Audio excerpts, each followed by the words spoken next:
Imagine yourself sitting in literature class while the prof talks on and on about stuff you probably don't care about. You're probably half asleep right now, drooling all over your textbook or screaming internally, wishing you hadn't gotten out of bed this morning. Suddenly, the prof slams a heavy stack of papers in front of you, and surprise, surprise, it's a test. And guess what? You didn't study. As you look over the test, you see two words in bold print dominating the page: Literary Deconstruction. And you're sitting there like, what the cuss is that?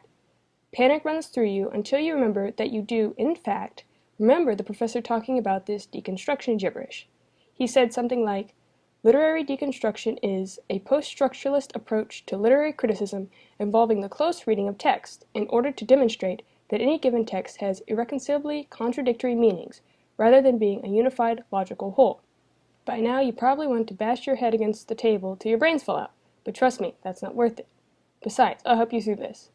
Literary deconstruction was founded by a French philosopher named Jacques Derrida. He said some important things and wrote some important books, but that's not really the point here. You see, typically, when we analyze literature, we can assume a few things. Language is stable and has meaning we can all agree on. The author is in control of the text she or he writes. Works of literature are internally consistent. Works of literature have external relevance. You can take the author's or poet's word for what he or she writes. There is a set of interpretive tools that you can reliably use to interpret a literary piece. However, when we deconstruct a text, we forget all about these assumptions. In the traditional sense, when we analyze a piece, we put it back the way it was and appreciate it more. When we deconstruct a piece of literature, we realize that there is something wrong or incomplete or dishonest or unintended with how it is put together in the first place. Literary deconstruction is basically about looking at a piece of literature and looking for things called binary opposites in the text. So things such as male and female, day and night, hot and cold, love and hate are all considered these binary opposites.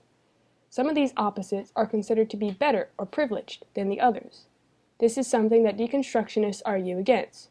So when we deconstruct, we bring into question these assumptions and go beyond the surface of what we know, peeling away at the text layer by layer. If you're still a little lost, let me put it like this. Think of deconstruction like an onion with multiple layers and no real center. As we pull layers of the onion back, we simply reveal more and more of the onion, and we never actually find a center to it. So, let's quickly review.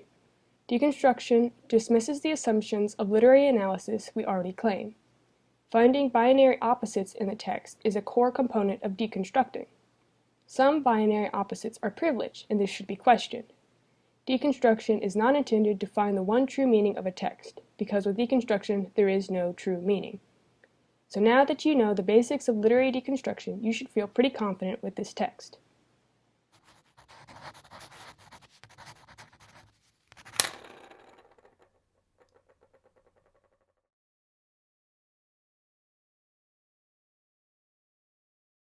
Created using Powtoon.